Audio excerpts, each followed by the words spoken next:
Shalom, damai di hati.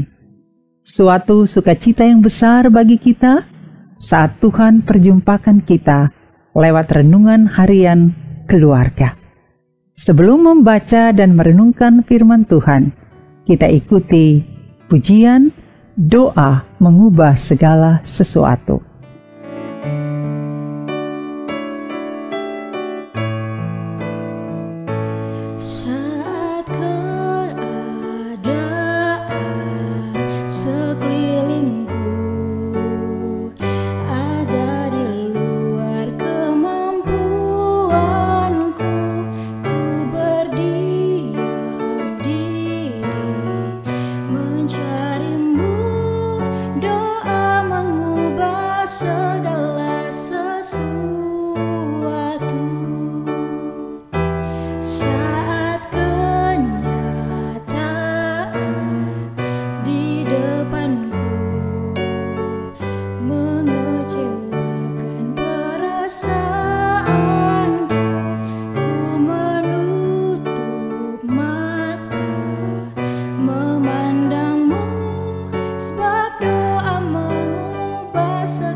Mari berdoa.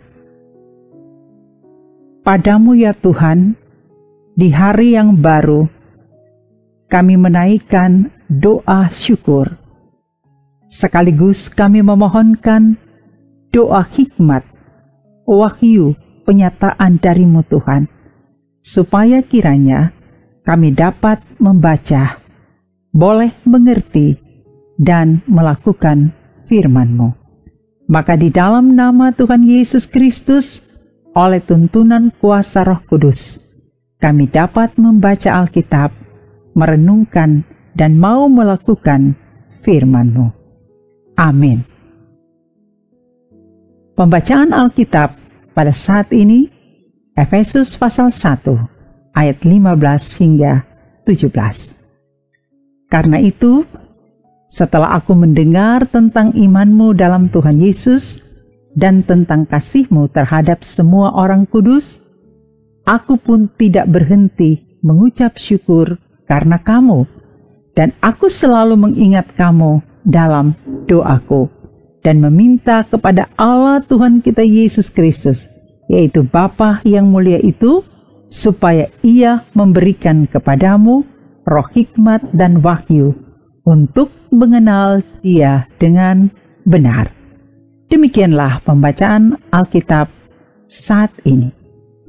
Tema renungan kita hari ini, doa supaya diberikan roh hikmat dan wahyu. Saudara-saudara, ketika bangun dari tidur, matahari mulai bersinar, kita naikkan doa. Saat malam tiba, doa dipanjatkan. Melakukan berbagai aktivitas, kita berdoa. Benarkah demikian? Apakah saudara-saudara selalu terpanggil untuk berdoa? Bagaimana dengan mereka yang super sibuk dan lupa berdoa? Doa adalah menyerukan nama Tuhan, memanggil nama Tuhan. Kejadian 4 ayat 26, 12 ayat 8, 21, ayat 33. Doa berarti berkomunikasi dengan Tuhan. Menurut teolog terkenal, tokoh reformasi gereja Martin Luther, doa adalah nafas hidup orang percaya. Secara rohani, kalau kita tidak berdoa, berarti kita tidak bernafas alias mati rohani. Jadi, doa adalah cara orang percaya untuk hidup secara rohani dan sangat mempengaruhi metabolisme tubuh kita secara fisik, apalagi rohani kita.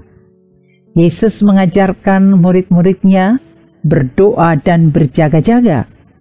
Dan Rasul Paulus berkata, "Aku selalu mengingat kamu dalam doaku."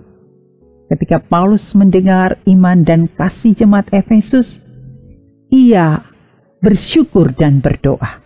Isi doanya, "Tuhan kiranya memberikan kepadamu roh hikmat dan wahyu untuk mengenal Dia dengan benar, untuk mengenal Yesus dengan benar."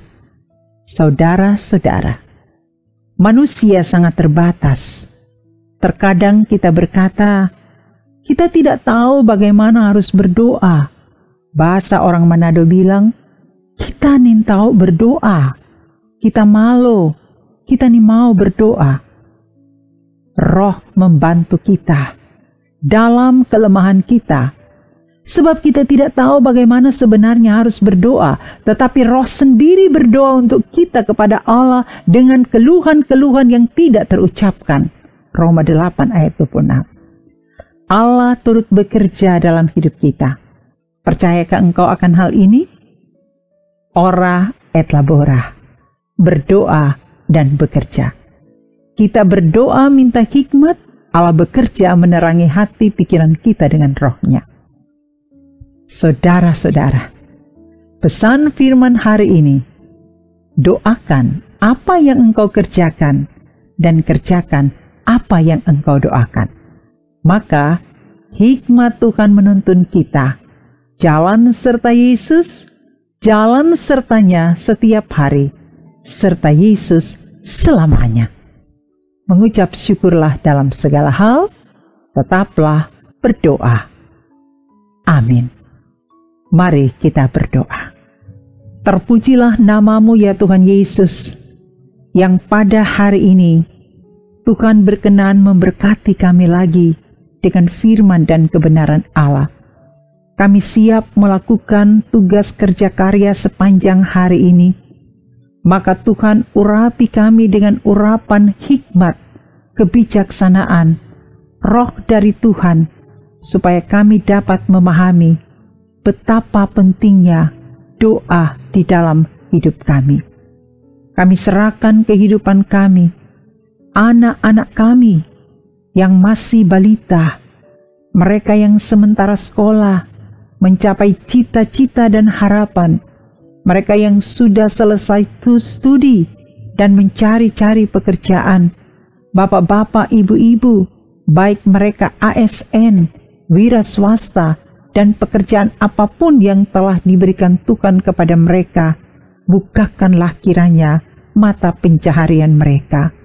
Kaum lansia, di dalam doa dan harapan mereka, Tuhan selalu menolong. Kami percaya bahwa dalam hikmat sorgawi, melalui doa yang dipintakan, maka Tuhan menolong dan memberkati kami. Kami serahkan segenap kehidupan kami sepanjang hari ini dalam tugas kerja dan karya, dalam doa bersama, doa Bapa kami. Bapa kami yang di sorga, dikuduskanlah namamu, datanglah kerajaanmu, jadilah kehendak-Mu di bumi seperti di sorga. Berikanlah kami pada hari ini makanan kami yang secukupnya, dan ampunilah kami akan kesalahan kami, seperti kami juga mengampuni orang yang bersalah kepada kami. Dan janganlah membawa kami ke dalam pencobaan, tetapi lepaskanlah kami daripada yang jahat, karena Engkaulah yang mempunyai kerajaan dan kuasa dan kemuliaan sampai selama-lamanya. Amin. Tuhan pasti memberkati kita hari ini. Tetaplah berdoa dan jadilah berkat.